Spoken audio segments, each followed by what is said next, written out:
Hello दोस्तों, मैं सुभय कुमार। दोस्तों, मैं 65th बीपीएससी और 66 बीपीएससी के लिए जो स्पेशल हैंड रिटन नोट जो चल रहा है दोस्तों, उस क्रम में है जो आज हम आगे बात करेंगे। कल मैंने 65th बीपीएससी के लिए गेस क्वेश्चन है जो करंट अफेयर्स का डाला था। उसमें कुछ लोगों का मैसेज आया था कि सर भारत अमेरिका के बारे में आप ओवरव्यू कर दीजिए। तो मैं आज कोशिश करता हूं दोस्तों कि भारत अमेरिका की जो वर्तमान जो 1950 से लेके 2019-20 तक की जो स्थिति है उसको हम एक समेटने की कोशिश किए हैं। और आपको ये वीडियो इसी प्रकार से बनाया गया है ताकि है जो आप एग्जाम में उस चीज़ को लिख सकें। तो दोस्तों, अगर वीडियो अच्छा लगता है तो ज़रूर लाइक करें, सब्सक्राइब करें और आगे लोगों के बीच जिसको ज़रूरत हो वहाँ तक पहुँचाने की कृपा करें। मेरा यही, अगर अच्छा लगता है तो जरूर सब्सक्राइब करें। दोस्तों, भारत अमेरिका की जो अभी वर्तमान की स्थिति है बहुत ही एक साझेदार और एक मित्र की तरह है। जो दोनों देश है जो आपस में व्यवहार कर रहा है। आप जानते हैं कि नमस्ते ट्रंप और हाउडी मोदी की जो एक बहुत बड़ी इवेंट हुआ था, जो बोला जाता है कि आप अमेरिका में जो सबसे पहले है जो मोदी जी को बुलाया गया था, उसके बाद है जो फिर आप नमस्ते ट्रंप के माध्यम से आप जनवरी में आप देखे होंगे कि एक बहुत बड़ा आयोजन किया गया था। तो कहीं ना कहीं दोनों देशों के बीच रिश्ता है जो एक नए रूपरेखा को तैयार कर रहा है दोस्तों, जिसके माध्यम से भारत अमेरिका की नज़दीकियां है जो 2014 के बाद 2000 के बाद है जो ये पीक पकड़ा और अभी है जो एक नए रूप में है जो दोनों की रिश्ता है जो दिखाया जा रहा है। तो हम इसी पर पूरा बात करेंगे दोस्तों। और अभी जानते हैं कि अमेरिका में चुनाव है 3 नवंबर को, और इसमें है जो वहाँ जो भारतवंशी है उसको रिझाने की बात की जा रही है। तो बहुत सारे ऐसे पॉइंट्स हैं जिस पे है जो बात करेंगे। उसके बीच में कुछ विवाद भी हैं भारत अमेरिका के साथ। H1 वीज़ा की बात किया जाए, ग्रीन वीज़ा की बात किया जाए, फिर आपका पेरिस सम्मेलन, WHO और WTO में कुछ ऐसे बातें हैं जो कहीं ना कहीं है जो भारत भी है जो उसका समर्थन नहीं करता है। तो कुछ है जो यहाँ अंतर्राष्ट्रीय राजनीतिक में कहा जाता है कि एरिया ऑफ डिस्प्यूट और एरिया और कॉपरेशंस पे चलता है। तो जो पहले जो रिश्ते थे वो सहयोग के साथ तनाव का जो रिश्ता था, वो है जो सहयोग भी होता था और तनाव भी होता था, उसके साथ है जो रिश्ता चल रहा था। और अभी है जो एक पूरी तरह से सहयोग के रूप में है जो बदल गया है, जो पार्टनर कंट्री है उसके रूप में है जो बदल गया है। आप है जो इसके बारे में जो पूरी चर्चा करेंगे दोस्तों। हम इसके 4 खंड में बांटे हैं, 1950 से 70, 1970 से 91, 1991 से 2014 और 2014 के बाद टिल नाउ। दोस्तों, ये 4 क्रम में है जो हम बात करेंगे और इसको है जो कोशिश की है कि एक समेटने की कोशिश की है कि बहुत जल्दी है जो आप है जो चारों जो पैरामीटर्स है 50 से लेकर 2020 तक के पैरामीटर्स को आप समझ सकते हैं। तो दोस्तों, हम स्टार्ट करते हैं। 1950 और 70 की जो स्थिति थी, आप जानते हैं दोस्तों कि द्वितीय विश्व युद्ध के बाद है जो जो स्थिति जो बनी और शीत युद्ध के दौर में है जो पूरा वर्ल्ड है जो चला गया। उसमें है जो 2 मुख्य धारा थी, एक था आपका यूएसएसआर और दूसरा था आपका अमेरिका। एक है जो पूंजीवादी को समर्थित करता था और दूसरा है जो समाजवादी साम्यवाद को है जो उसको समर्थित करता था। लेकिन भारत उस समय आज़ाद हुआ था। भारत है जो किसी भी ऐसे संगठन में शामिल नहीं होना चाहता था ताकि है जो अपनी स्वतंत्रता को है जो फिर किसी के हवाले कर दिया जाए।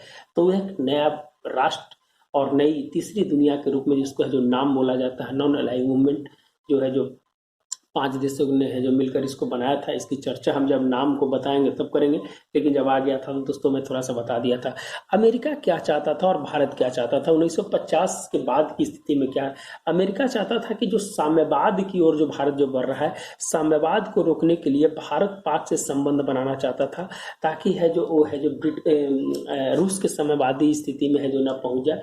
कि इसीलिए है जो अमेरिका है जो क्या सोचा था कि हमें जो भारत पाक के साथ संबंध बनाएंगे, जो संबंध बनाएंगे तो है जो पूंजीवादी देशों में उसको बदलना चाहता था। अमेरिका की सोच है जो उस समय ये थी। लेकिन भारत एक नई रूपरेखा में था और उस रूपरेखा में है जो नाम की ओर अपना बढ़ना चाहे और अपनी संप्रभुता को बचाना चाहा। भारत क्या चाहता था कि अमेरिका जो था ब्रिटिश साम्राज्य का उत्तराधिकारी था, इसलिए ब्रिटिश उस साम्राज्यवाद का उत्तराधिकारी था। कि अभी हम जानते हैं दोस्तों कि तुरंत है जो भारत है जो आज़ाद हुआ था और कभी भी है जो कोई भी देश नहीं चाहेगा कि जो इतनी मुश्किल से जो आज़ादी मिले है फिर किसी दूसरे हाथों में है जो अपना है जो देश की संप्रभुता को सौंप दिया जाए। और उस समय है जो सबसे बड़ी थी कि गुटबाजी बहुत होती थी। आप अंतर्राष्ट्रीय वर्ल्ड में जब आप देखेंगे तो गुटबाजी है जो बहुत ज़्यादा होती थी। इसलिए है जो नाम जिसे संगठन का बढ़ावा दिया भारत ने और तीसरी दुनिया की तरफ है जो मूव किया, जिसमें है जो लोकतंत्र के समर्थक जितने भी आज़ाद हुए थे वो देश थे, निशस्त्रीकरण की बात करते थे, एक दूसरे की आंतरिक जो सहयोग की बात करते थे, खाद्य सुरक्षा की बात करते थे। तो ये है जो तीसरी दुनिया की दोस्तों नॉन अलाइंग मूवमेंट था, उसके बारे में है जो चर्चा बाद में करेंगे। फिर है जो दोस्तों कि इसके बाद जो दोनों की स्थिति के बाद जो बनी 1959 में है जो आंतरिक भारत जो एशिया की जो स्थिति बनी, उसमें तिब्बत मुद्दे पर भारत और चीन के बीच है जो दूरियां बढ़ी, तब ने अमेरिका ने अपना संबंध है जो भारत की ओर बढ़ाना चाहा। और बढ़ाना चाहा जब है जो 1962 में आप जानते हैं कि भारत चीन के साथ युद्ध हुआ था, तो उस समय है जो निश्चित रूप से है जो अमेरिका ने है जो सहायता की थी, और सहायता करने के बाद है जो सोचा था कि है जो भारत के साथ है जो संबंध को बढ़ाया जाए। उसी समय जो तारापुर जो संयंत्र था अपना, वो है जो उसमें सहायता किया था, खाद्य सुरक्षा में सहायता किया था और सैन्य सहायता में सुरक्षा किया था। तो कुछ उदाहरण थे दोस्तों, उस उदाहरण के साथ है जो आप क्लियरिफाई कीजिए। और भारत चीन के मुद्दे को हम नहीं यहाँ छेड़ना चाहते, नहीं तो ये बहुत बड़ा वीडियो हो जाएगा। तो इस मुद्दे में कुछ अपवाद भी था जिसके चलते भारत को विरोध किया था। गोवा जैसे मुद्दे थे दोस्तों। फिर है जो बोकारो संयंत्र में सहयोग नहीं करना, तो कहीं ना कहीं विरोध की भावना भी उस समय थी। उतना है जो भारत और अमेरिका के बीच संबंध है जो मधुर नहीं हो पाए थे, लेकिन है जो कोशिश कर रहा था अमेरिका के भारत के साथ है जो संबंध को सुधारा जाए और रसिया के जो स्थिति जो रसिया की तरफ झुकाव था उसको है जो रोका जाए। तो ये कुछ है दोस्तों कि 1950 से 70 के बीच जो स्थिति बनती थी, उसको हम छोटा में है जो आपको बताने की कोशिश की है, ताकि जो उसको है जो आपको कंसाइज कर सके। चलिए आगे बढ़ते हैं दोस्तों 1970 से 90 की स्थिति में। 1970 के 90 की स्थिति में दोस्तों है जो रूस की मैत्री संधि, आप जानते हैं कि उसी समय बांग्लादेश का है जो उदय हुआ था, और है जो रसिया ने हमारा बहुत साथ दिया था। और उसी के वजह से जो निक्सन कूटनीति थी, जिस निक्सन कूटनीति के चलते है जो अमेरिका और चीन की है जो आपस में गठजोड़ हुई, और भारत और अमेरिका के साथ है जो तनावपूर्ण स्थिति है जो यहाँ से बना। फिर उसके बाद है जो निक्सन नीति था, उस नीति से है जो अमेरिका और चीन की है जो नज़दीकियाँ बढ़ी और एक दूसरे को सहयोग करने लगे, और भारत है जो उसके अमेरिका के साथ है जो विरोध की स्थिति में है जो चला गया। यूएसएसआर एवं चीन के जो विवाद हुआ, तो देखिए दोस्तों कैसे है जो अंतर्राष्ट्रीय राजनीति है जो बदलता है। अब है जो क्या हुआ, बदलते विश्व में भारत रूस एक साइड में आ गया, और उसके बाद 1950 में जो देश है जो अमेरिका और चीन एक दूसरे के विरोधी थे, और 1970 आते आते ये दोनों देश साथ हो गए, और है जो रसिया और भारत है जो एक साथ हो गया। तो ये अंतर्राष्ट्रीय राजनीति में कैसे है जो अपने आप है जो अंतर्राष्ट्रीय राजनीति को बदल देता है समय के रूप में। देखिए दोस्तों कैसे है जो एक दूसरे के बीच में है जो बदलाव आया। जब आप देखना चाहेंगे तो इसके लिए एक मैपिंग भी करेंगे हम, जब एक बार एग्जाम से पहले एक मैपिंग करके बताएंगे कि कैसे है जो 1950 से लेकर 2019 तक है जो रिलेशंस है जो कैसे एक दूसरे के साथ है जो कटाक्ष हुए और कैसे एक दूसरे के साथ बने। जैसे है जो अभी हमने बताया कि कैसे है जो अमेरिका और चाइना है जो फिर है जो 1970 में नज़दीक आ गया, और रसिया और भारत है जो एक दूसरे के साथ आ गया, जो 1950 में इसकी उल्टी स्थिति थी। तो आप है जो उसको है जो एक बार है जो समझ जाइएगा। अगर आपको हम मैपिंग करके अगर बताएंगे तो उतना वीडियो लंबा हो जाएगा, सिर्फ जो बोल रहे हैं उसको समझने की कोशिश कीजिएगा। दूसरा बात है दोस्तों कि वहाँ तक है जो 1990 तक की स्थिति जो है, भारत है जो तनावपूर्ण स्थिति में अमेरिका के साथ चलते रहा, कोई ऐसा बदलाव नहीं आया, और रसिया के साथ है जो नज़दीकी है जो बढ़ता रहा। इंदिरा गांधी की जो आदर्शवादी जो नीति थी वो है जो यथार्थवादी नीति में बदल गया। जो नेहरू जी की आदर्शवादी नीति थी वो इंदिरा गांधी जी ने है जो यथार्थवादी नीति में बदल गया, और बोला कि जिस तरह से है जो विदेश नीति को चलाएंगे उस तरह से हम भी है जो अपने है जो आक्रामकता को बढ़ाएंगे। और उसी के साथ है जो दोस्तों है जो अपने विदेश नीति में परिवर्तन का नया काल है जो उस समय से देखा जाता है। 1991 से 2014 के बीच की स्थिति दोस्तों, 1991 में आप जानते हैं कि एलपीजी का दौर आया, और आर्थिक संबंधों के चलते भारत और अमेरिका के बीच है जो स्थितियां हैं जो कहीं ना कहीं है जो नज़दीकी बढ़ने के कारण है जो रिश्ते में कुछ सुधार आने लगे। यूएसएसआर का विघटन हो गया दोस्तों, 1991 में यूएसएसआर का विघटन हो गया। अमेरिका प्रभुत्व वाला पूरा देश हो गया, पूरा वर्ल्ड है जो अमेरिका के प्रभुत्व में आ गया, एक ध्रुवीय विश्व बन गया। और उसके बाद है दोस्तों 1998 में जो भारत ने अपना न्यूक्लियर टेस्ट किया था, जिसपे जो सैंक्शन है जो अमेरिका के द्वारा लगाया गया था, जिसपे है जो कहीं ना कहीं है जो भारत को एक नए रूप में है जो उस समय से देखने के लिए। और अटल बिहारी वाजपेयी की जी की सरकार थी, उसने है जो बोला था कि नो फर्स्ट यूज, जिसके पास परमाणु नहीं है उसके साथ यूज नहीं किया जाएगा। हम शांति सद्भाव की बात करते हैं, बस अपनी सामरिक हित है जो और राष्ट्रीय हित के कारण है जो हम है जो इसको बना है। और ये कहीं ना कहीं है दोस्तों चीन और पाकिस्तान की जो बढ़ती हठधर्मिता था, भारत के लिए है जो ये जरूरी हो गया था कि एक है जो न्यूक्लियर पावर स्टेट बने, और अमेरिका ने इस पर सैंक्शन लगाया था, लेकिन भारत की जो अपनी नीति थी उस नीति में है जो कहीं ना कहीं है जो अडिग रहा। फिर है जो दोस्तों एक नया टर्न होता है 2000 में, जब बिल क्लिंटन की यात्रा होती है भारत की, और उस समय भारत के प्रधानमंत्री स्वर्गीय अटल बिहारी वाजपेयी जी ने उनका है जो गर्मजोशी से स्वागत करते हैं, और वही है जो विजन 2020 का एक नया नाम दिया जाता है दोस्तों। और बिल क्लिंटन की यात्रा ने भारत अमेरिका की जो स्थिति थी उस स्थिति को एक नए दौर में है जो लाकर शामिल कर दिया। और उसके बाद जो फिर है जो उसके बाद 2005 में जो सिविल न्यूक्लियर डील जो हुआ था, और जो उस समय जॉर्ज बुश वहाँ के राष्ट्रपति थे, क्लिंटन के बाद जॉर्ज बुश आए थे, और उसके बाद सबसे पहली बार माना कि अमेरिका ने सबसे पहली बार माना कि भारत एक नई आर्थिक शक्ति के रूप में है जो उभरने वाला है, और अमेरिका की यह पहचान कहीं ना कहीं है जो 2020 में साबित हो रही है, और भारत 21वीं सदी का नया देश जो ग्रेटर पावर से सुपर पावर की ओर बढ़ रहा है। तो दोस्तों सबसे पहला बार था कि भारत है जो अमेरिकी संसद में है जो उसको पास करवाने के लिए बिल को है जो भारत ने है जो कोई दबाव नहीं दिया, वो अपने खुद दबाव में आकर है जो उस बिल को पास किया था, और 2006 में अमेरिकी संसद में पास किया गया, और 2008 में भारतीय संसद में पास करके जो न्यूक्लियर डील को एक नया आयाम दिया गया। और भारत और अमेरिका के एक नए संबंध है जो परमाणु न्यूक्लियर युग की बात की जाती है उसके है जो बात किया गया, और आदान प्रदान है जो वहाँ से स्टार्ट हुआ। तो कहा जाता है दोस्तों कि कैसे है जो एक राजनीति अंतर्राष्ट्रीय राजनीतिक में है जो दशक भाई दशक है जो रिलेशन से जो परिवर्तित होते रहते हैं। तो आप है जो इसका एक नमूना है जो एक उदाहरण है जो देख सकते हैं। फिर है दोस्तों इसके बाद है जो सैनिक नाभिकीय ऊर्जा, अंतरिक्ष कार्यक्रम, विज्ञान तकनीक और आतंकवाद जैसे मुद्दे भारत और अमेरिका के बीच एक नया है जो रूप लेकर आया। आप जानते हैं दोस्तों कि वर्ल्ड ट्रेड 2001 में हमला होने के बाद अमेरिका ने है जो आतंकवाद पर कड़ा प्रहार किया, और भारत भी इससे जूझ रहा था, और कहीं ना कहीं है जो इसकी ज़रूरत थी कि कोई बड़े देश है जो इस पर है जो एक्शन ले, और भारत ने इस चीज़ को पुरजोर है जो उठाया, और अमेरिका ने इसका समर्थन किया, ताकि है जो आप देखते हैं कि आतंकवाद पे आज है जो एक सुर में पूरा वर्ल्ड है जो बोलता है कि नहीं, आतंकवाद एक ऐसी दीमक है जो पूरी मानव जाति के लिए है जो कहीं ना कहीं है जो एक विकराल रूप है, इसे है जो खत्म करना चाहिए। कि मानव जाति का दरिद्र रूप है जो किसी भी धर्म और किसी भी संप्रदाय को है जो वो कहीं ना कहीं है जो नकारात्मक रूप में देता है, और उसकी है जो छवि खराब करने की बात करता है। तो आप जानते हैं दोस्तों कि संयुक्त राष्ट्र संघ में है जो इसके लिए है जो 1267 है जो प्रस्ताव पास किया गया, और बहुत सारे ऐसे आतंकवादी इसको जो घोषित किया गया। और FATF जानते हैं, फाइनेंशियल एक्शन टास्क फोर्स का एक गठन किया गया है जो जितने भी है जो अगर कोई आतंकवाद को बढ़ावा देता है देश, उसके लिए है जो कहीं ना कहीं है जो उसका है जो रोकने के लिए उसको बनाया गया है। अभी ग्रे लिस्ट और ब्लैक लिस्ट की बात है जो हम बाद में करेंगे, उसकी बहुत बड़ी चर्चा हो जाएगी दोस्तों। तो हम है जो भारत अमेरिका तक ही सीमित रखना चाहते हैं। संबंध में क्रमिक सुधार हुआ दोस्तों, यहाँ पर 2014 तक की स्थिति में संबंध में अपना है जो क्रमिक सुधार देखा गया, और है जो वर्तमान की स्थिति और प्रगाढ़ हो गई। 2014 से वर्तमान की स्थिति में अमेरिका क्या चाहता है और भारत क्या चाहता है। अमेरिका एशिया प्रशांत में अपनी भूमिका को स्थापित करना चाहता है दोस्तों। अमेरिका है जो एशिया प्रशांत इसको है जो इंडो पैसिफिक कहता है। यहाँ पर है जो यहाँ पर एशिया नहीं, इस इंडो पैसिफिक ही है, इंडो प्रशांत है जो अमेरिका कहता है, और चाइना है जो उस एरिया को एशिया प्रशांत कहता है।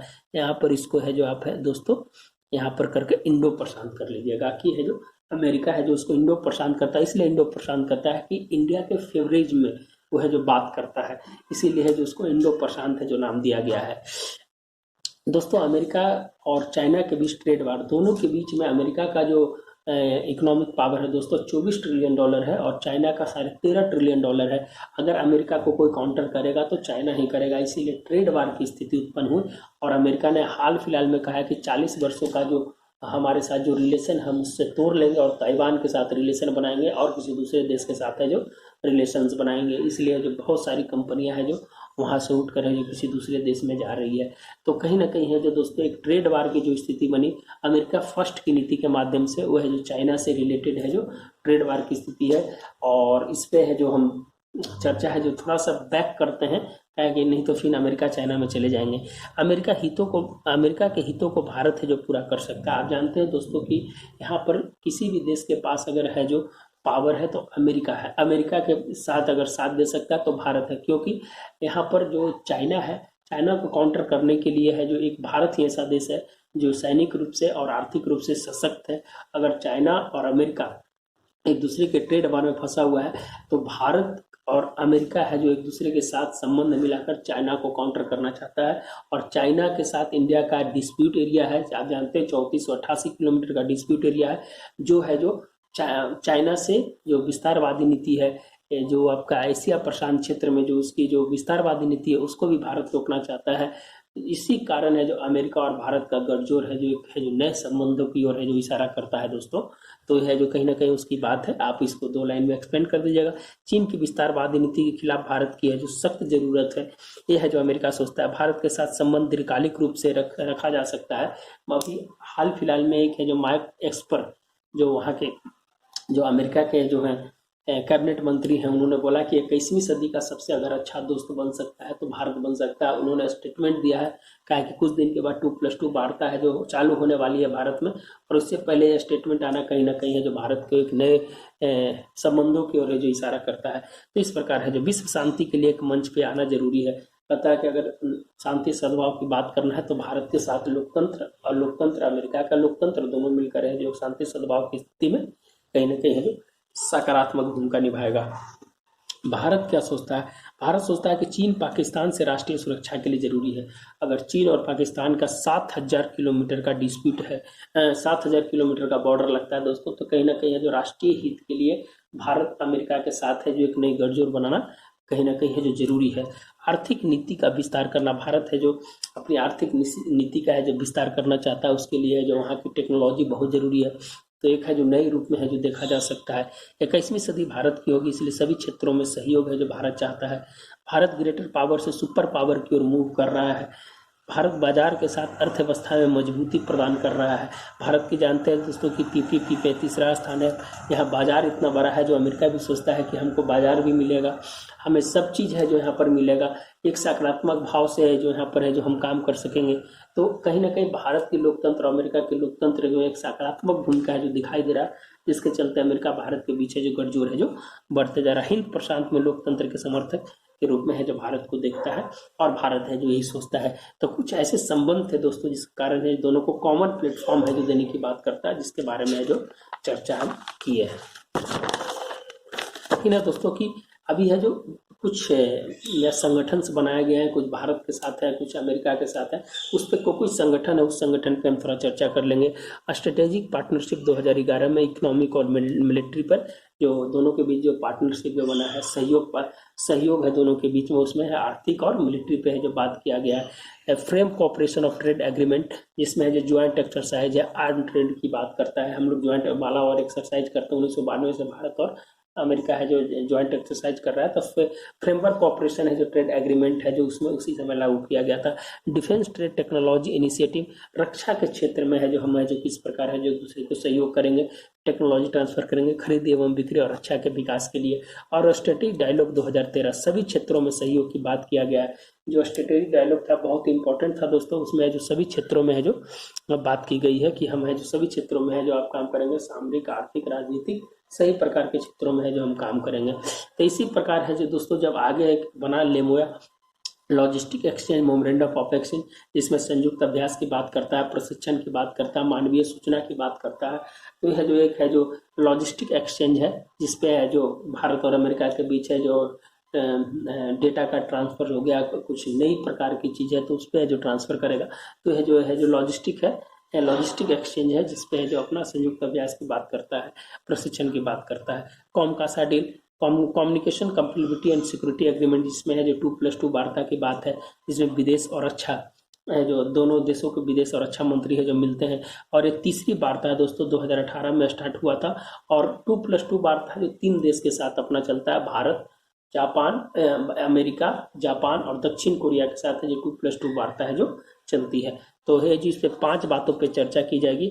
इसमें सिक्योरिटी हो गया, डिफेंस हो गया, इकोनॉमी हो गया, ट्रेड हो गया और पीपुल टू पीपुल कनेक्टिविटी हो गया, जिसपे जो 5 चीज़ों पर है जिस पर है जो चर्चा होनी है।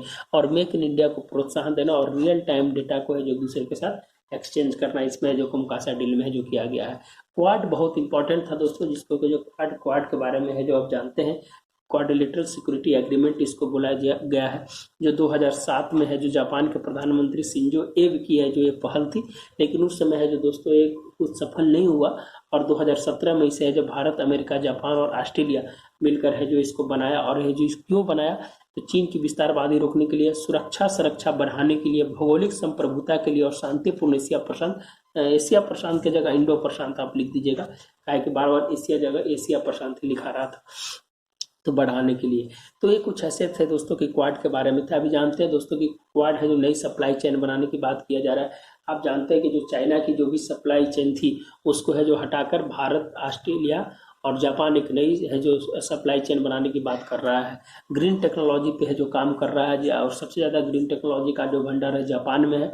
इसीलिए है जो भारत भी है जो एक नई भूमिका है जो यहाँ पर बना सकता है। अंतर्राष्ट्रीय सौर संगठन की बात करता है भारत, तो नई नई तरह की है जो एक गठजोड़ है जो पावरफुल बनते जा रहा है। और 21वीं सदी का नाटो है जो इसको बोला जा रहा है कि आने वाला समय में 21वीं सदी का ये नाटो है। इससे है जो रसिया को भी प्रॉब्लम हो रहा है और चाइना को भी प्रॉब्लम हो रहा है कि यहाँ अगर संगठन बन जाएगा तो ये संगठन कहीं ना कहीं है जो नाटो की तरह काम करेगा और यहाँ पर जो स्थिति है जो और गंभीर हो सकती है। तो क्वाड के बारे में ऐसा है जो नया चीज है जो दोस्तों है जो अभी कुछ है जो इम्पोर्टेंस था, जिसको है जो हम बताने की कोशिश किए हैं। चौथा है दोस्तों कि कुछ विवाद को हम उतना ही करेंगे, ज़्यादा तो चर्चा नहीं करेंगे। H1 वीज़ा पर है कि अगर ये विवाद भारत और अमेरिका के बीच में है कि ये जो IT पेशेवर है भारत के जो वहाँ काम करने जाते हैं उनको है जो अभी हाल फिलहाल में जो H1 वीज़ा के ऊपर है जो बोला गया, ट्रम्प शासन ने बोला है कि वहाँ के नागरिकों को है जो पहले है जो नौकरी मिलनी चाहिए। तो अभी इस पे है जो वहाँ के न्यायालय में है जो बहुत सारे जो 17 ऐसे संगठन हैं जिसमें भारत के भी हैं, वहाँ पर जो कुछ संगठन है वहाँ भी है जो वहाँ पर अपील दायर किए हैं कि ऐसा नहीं होना चाहिए। बौद्धिक का विकास अगर किसी के साथ है तो उसकी है जो उसका यूज करना चाहिए, ना कि है जो उसे है जो डिस्क्वालीफाई करना चाहिए। तो कुछ इस आधार पर है जो H1 वीज़ा के बारे में है जो बोला गया है कि नहीं, ऐसा नहीं होना चाहिए। तो भारत को इस सबसे ज़्यादा है जो प्रॉब्लम है जो H1 वीज़ा से हुआ है कि यहाँ के ज़्यादा पेशेवर है जो वहाँ पर है जो काम करते हैं, करीब 80,000 के आसपास है वहाँ पर। GSP जर्नलाइज सर्विस प्रीफरेंस, जिसमें है जो 29 वस्तुओं के ऊपर है जो टैक्स जो था उसको है जो हटा दिया गया है अमेरिका के द्वारा। दूसरा चीज़ की विकासशील श्रेणी से है जो बाहर कर दिया गया है कि उसके एक संगठन है जिसके माध्यम से है जो पूरे विश्व आर्थिक में अगर 0.5 से जो अपनी है जो हिस्सेदारी रखता है तो उसको जो विकासशील श्रेणी से है जो बाहर कर दिया गया है। पेरिस सम्मेलन जलवायु परिवर्तन के मामले में जो बाहर हो गया है उस पर जो भारत ने बहुत कटाक्ष किया था अमेरिका को कि आप है तो विकसित हो गए और विकासशील देश की जो स्थिति थी उस स्थिति को आप समझे नहीं, बाहर हो गए। तो कहीं ना कहीं इस पर जो पेरिस सम्मेलन में अमेरिका के एक नई संदेश देने की बात की गई है। WTO के मुद्दे पर, सब्सिडी और मानवाधिकार के मुद्दे पर है जो कहीं ना कहीं है जो भारत अमेरिका के बीच डिस्प्यूट है। तो कुछ ऐसे मुद्दे थे जिस पे जो डिस्प्यूट की बात था दोस्तों, जिसको है जो हम बताने की कोशिश किए। तो अगर आपको वीडियो अच्छा लगता है, अगर भारत अमेरिका संबंध में अगर कुछ मिस्टेक हो गया होगा बोलने में तो आप उसको सुधार लीजिएगा। जब बोलते हैं तो हो सकता है कहीं डेटा मिसमैच हो गया होगा, लेकिन मुझे ऐसा नहीं लगता है कि हुआ होगा। अगर होगा तो आप है जो उसको सही कर लीजिएगा। अगर वीडियो अच्छा लगता है दोस्तों तो ज़रूर है जो आप है जो लाइक कीजिए, सब्सक्राइब कीजिए और लोगों के बीच पहुंचाइए जो बहुत इस चीज़ के लिए है जो नहीं जानते हैं या मैंने उनको ज़रूरत होगा तो कहीं ना कहीं उनके लिए है जो हम ये काम कर रहे हैं। तो धन्यवाद दोस्तों, मिलते हैं नए वीडियो के साथ। कल कुछ नए वीडियो के साथ आएंगे और गेस क्वेश्चन है जो कल है जो आपका पॉलिटी का या इकोनॉमिक्स एंड ज्योग्राफी का है जो डालेंगे। धन्यवाद दोस्तों।